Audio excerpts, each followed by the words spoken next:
So there's 3 temperatures to remember. For any kind of poultry, whether it's chicken or turkey, whether it's ground or in pieces or even a whole bird, 165 is the temperature that you're looking for. For any kind of ground meat, and that includes beef, pork, lamb, the temperature you're looking for is 160.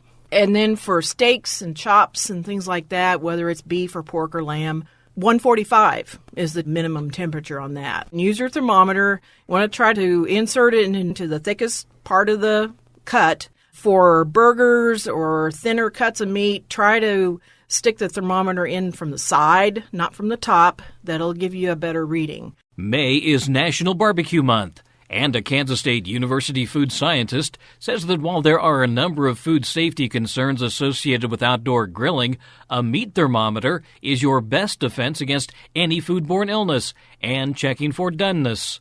Karen Blakeslee, who is also coordinator of the university's Rapid Response Center, says digital instant read thermometers are the best type to use for grilling because the sensor is located on the tip of the thermometer, and it takes less than 10 seconds to get an accurate temperature reading.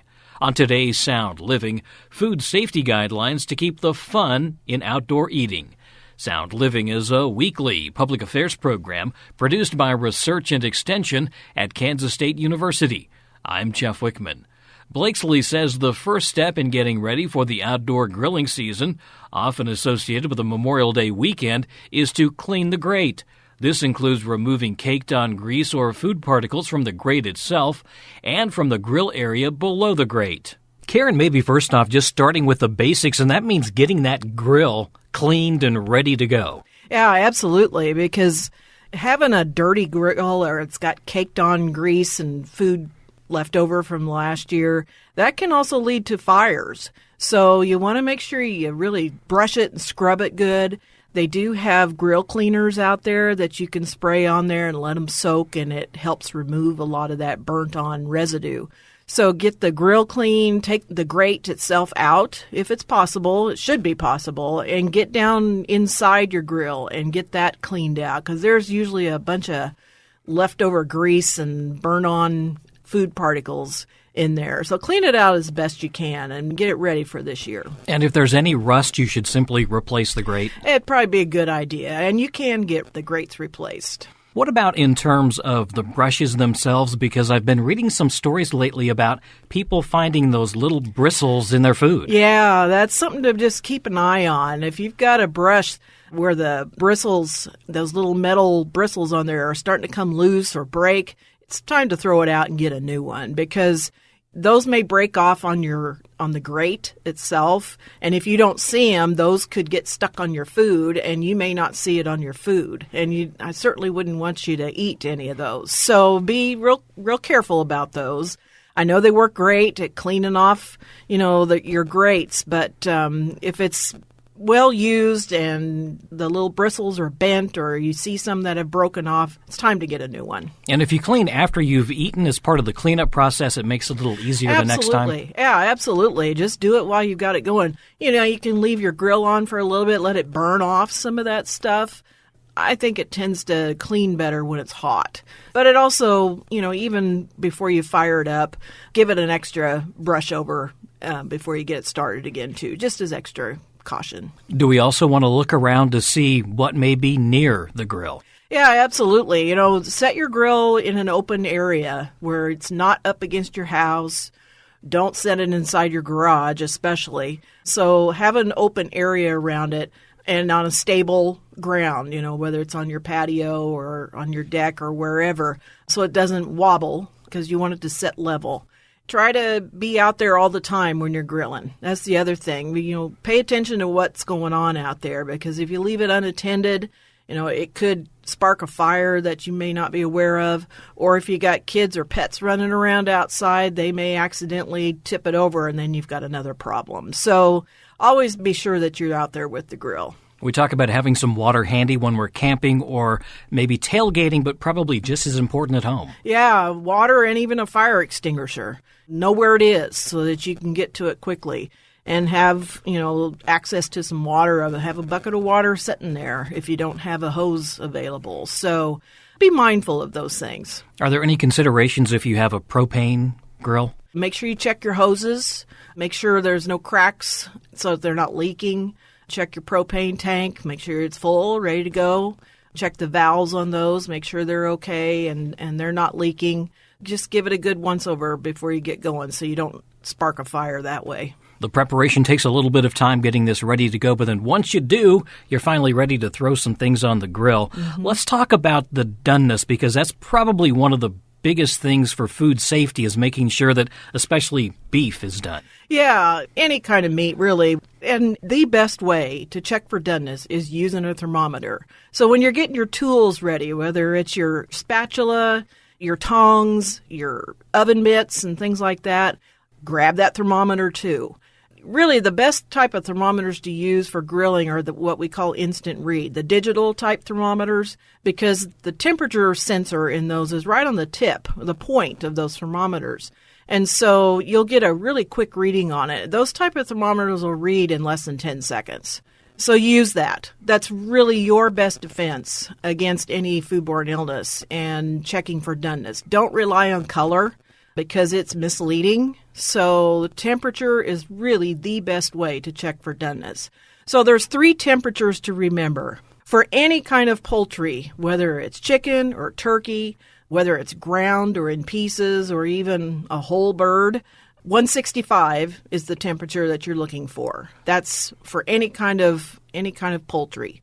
For any kind of ground meat, and that includes beef, pork, lamb, the temperature you're looking for is 160. And then for steaks and chops and things like that, whether it's beef or pork or lamb, 145 is the minimum temperature on that. So again, use your thermometer. You want to try to insert it into the thickest part of the cut. For burgers or thinner cuts of meat, try to stick the thermometer in from the side, not from the top. That'll give you a better reading. So it's a real simple thing. Once you get in there, it takes less than 10 seconds, and you're done. I think everybody's had one of those burgers that is charred on the outside and raw in the middle. Yeah, and that's a function of controlling your heat.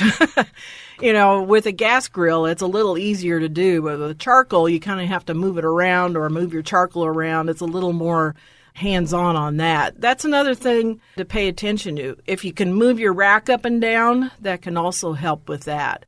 So watch your temperature, because you don't want to burn it before it's done. And actually, burnt meat is really not that good a meat. So pay attention to that. And you need to be a little bit patient as well, because I think a lot of that occurs because there's still flames coming from the charcoal. Oh, sure. And, when you're using charcoal, you want to make sure it's good and hot. I think the clue is to look for that ash color, that gray ash color, and it's usually glowing too. So you have to wait, obviously, when you're using charcoal. Gas grills are going to heat up faster. On those, you can cover up part of the grill burner itself, and there's ways to do that. You could even use a simple piece of aluminum foil, and that can help control your heat. So just pay attention to it, and that'll help you get some good meat in the end. From a food safety standpoint, if you're trying to do the whole meal on the grill where you're looking at some vegetables as well, what are some tips that people should probably keep in mind?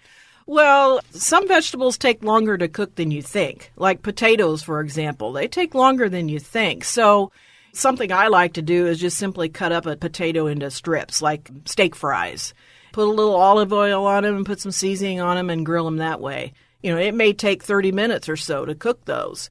You could cut them up into chunks. They also have trays they look like a skillet with holes in them.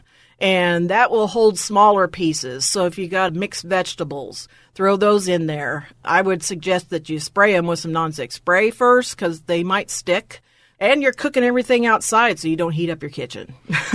And we need to be careful about touching the meat and then touching the vegetables. Well, yeah, the main thing on that is, if you're handling your raw meat with your tongs, don't use those same tongs that handled that raw meat with your vegetables. And that's especially true when you're cooking. Wash your tongs in between. If you put your raw meat on the grill, just use that for your raw meat and then go wash them, wash those tongs. Or if you have a separate set, use that instead. So have a couple sets of utensils. I know a lot of people like to use marinades. Are there some things we should think about there? Well, you can use about any marinade you want. The trick on that is to, once you've marinated your meat, if you do want to use it for like a sauce later, you want to heat it up and boil it for a few minutes just to make sure you kill any bacteria that could have been on that meat. Otherwise, just discard the marinade. So be careful about that. Be sure if you are going to use it, just make sure you heat it up before you put it on your cooked meat. Does it matter how long we keep it in the refrigerator? Does that make a difference on quality? Really, when you marinate meats, a good 30 minutes is kind of the rule of thumb. You could do it longer, but that marinade's only going to soak into that meat so far. So really, if you're marinating for overnight, it's going to only go to a certain point inside that meat. So a couple hours is probably good enough, and that would be plenty. But if you do any more than that, it might add a little extra flavor, but in some cases, it may even make your meat a little mushy, too. Depends on what's in your marinade. Once we've had the meal and everything has been taken off the grill, we want to obviously eat fairly soon, and we want to make sure that we don't keep the food out too long as this weather gets warmer. Right. Also, once you take your meat off, don't put it back on the plate that had the raw meat on it. Get out a new plate, put it on that, and eat it right away. Now, once it starts to get warmer and up into over 90 degrees, you can leave it out for an hour, but after that, I'd put it in the refrigerator. While it's still, springtime weather like we're having right now, 2-hour rule, don't leave it out more than 2 hours. And then after that, get whatever you have left in the refrigerator. Are there some sides that may be more susceptible to foodborne illness? I know a lot of people think about potato salad, deviled eggs, that kind of thing. Yeah, well, deviled eggs would be one because that's a protein food, and eggs have been notorious of being a problem with foodborne illness. Potato salad gets a little bit of a bad rap, and everybody thinks it's from the mayonnaise, and it's really not the mayonnaise. Commercial mayonnaise is very acidic, and so it's not the mayonnaise that's the problem. It's whatever else you put in your potato salad, or even any kind of a meat salad, for that matter, like a chicken salad. It's those protein ingredients that can be a problem. So keep them cold until you're ready to serve, and then take them out, go ahead and eat, and then follow the 2-hour rule and get them back in the fridge. So really that ice chest may come in handy even at home. Absolutely. If you've got a big gathering, that can help save space in your refrigerator for bigger items. Put all your beverages in the ice chest. That would be one way to save space in your refrigerator. Or if you have an extra refrigerator in your garage, that helps too. But be smart about what you have and use those tools. Really what we're doing is we're taking the indoor rules and moving them outside. Yeah, basically, you're recreating your kitchen outside. So if you have access to power outside, you could even have a little portable refrigerator out there just to have it for your gathering. Of course, you want to plug it in early enough to make sure it's cold. If it's in a covered area, that's even better, if it's underneath a deck or something like that. But ice chests work really well. And like I said, put those beverages in there. Keep those cold. But also use lots of ice. If you do have your salads and things out there, cover them up with some ice, and then you'll be fine. Blakeslee says the most important tool for protecting your family from foodborne illness is a meat thermometer. She also recommends knowing the 3 temperatures for doneness. That's 165 degrees Fahrenheit for any type of poultry, whether it's chicken or turkey, and regardless if it's ground or whole. 160 degrees for any type of ground meat, including beef, pork, or lamb. And 145 degrees Fahrenheit for steaks and chops, whether it's beef, pork, or lamb.